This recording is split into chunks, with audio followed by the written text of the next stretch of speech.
Hi, my name's Dave. I've been part of 𝗙cie Liverpool for about 6 years. I've been a Christian for about 9 years. I was brought up in a Christian home back in Preston by two good godly parents. I became a Christian when I was about 17 out of a fear of death and hell and judgment. And from that point started on a pretty common journey, the old man versus the new man. Yeah, from there just got better at what I would call being a Christian, but maybe that doesn't mean being a better Christian. After years and years and years, I was at the point where I was considering going into ministry, so I joined 𝗙cie as a ministry trainee. As a ministry trainee, it was the first time I'd really had to formally study the Bible and to be around mature Christians, to ask all my questions and to really get into the nitty-gritty of what it meant to be a Christian. I remember one session, it was a group session. The leader asked a question along the lines of if he absolutely needed £30,000. There was no other way of him getting it other than us all emptying our bank accounts, and as Christian brothers we should be willing to do that and give that money to him. And I remember being sat there and not being able to look him in the eye when he looked around, because when I was really honest with myself, I doubted that I would do that if that situation was real. And that then just, I think, was the straw that broke the camel's back. A lot of things that had been kind of raising alarm bells in my own life as I learned more about what it really means to be a Christian, the sacrifice that it demands of our ambitions to change our direction away from serving ourselves to serving God. And when I really examined myself deep down, I didn't think that that was the path I would choose when something that's really valuable to me was at risk.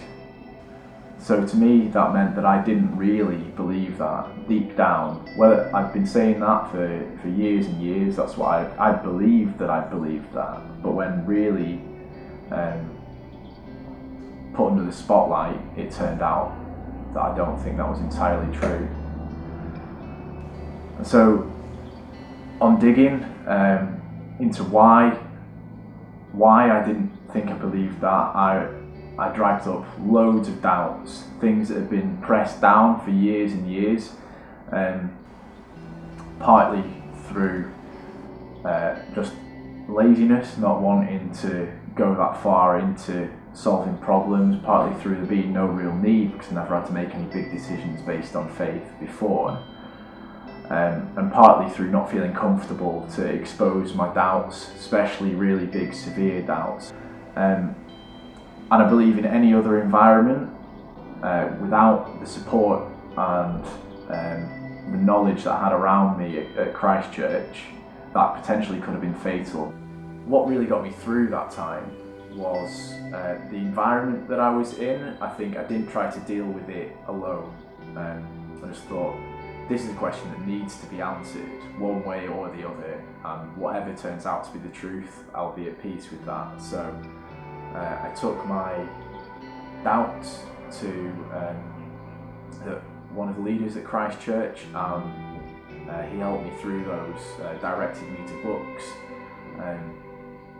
had endless conversations that I'm sure were extremely frustrating for him, definitely frustrating for me. But I think through that battling, really striving, it helped me to tear down this shallow faith, this kind of house of cards that I thought was real, and to start building something that I really believe. So through the whole process of really wrestling with those doubts, it felt as if I was further back than I was before in some ways, as I was less confident. But what I had was real, it was solid, and it felt and still feels like a real foundation, faith that won't break under pressure. So if you're a person that is struggling with severe doubts or even mild doubts, I would really encourage you to start facing those things now. Don't do what I did and push them down and get to a point where everything comes out at once and the whole of your foundation is shaken. The amount of work to be done to get back to where you were is so daunting, it's almost undoable. I would say to you, get in touch with people who you know are knowledgeable, who will understand, who will listen, who will help you through these doubts. Read books, really challenge your belief and make sure what is driving you as a Christian is real. And on the flip side of that, what I would say to a church, which is, I believe, where doubts should be primarily dealt with, is don't treat doubts as a disease, something that you can just cure, you can think away or suppress or whatever. Make it a place that people can be open about their doubts, that they can bring them out and really face them in a safe place rather than waiting to a crisis point. I'd say intentionally have spaces where those doubts can be brought up. So going on as a Christian every day in my life, I still absolutely have doubts. Some of those doubts will never go away. Some things cannot be answered this side of the grave. And every day I'm learning to live in the tension between faith and doubt.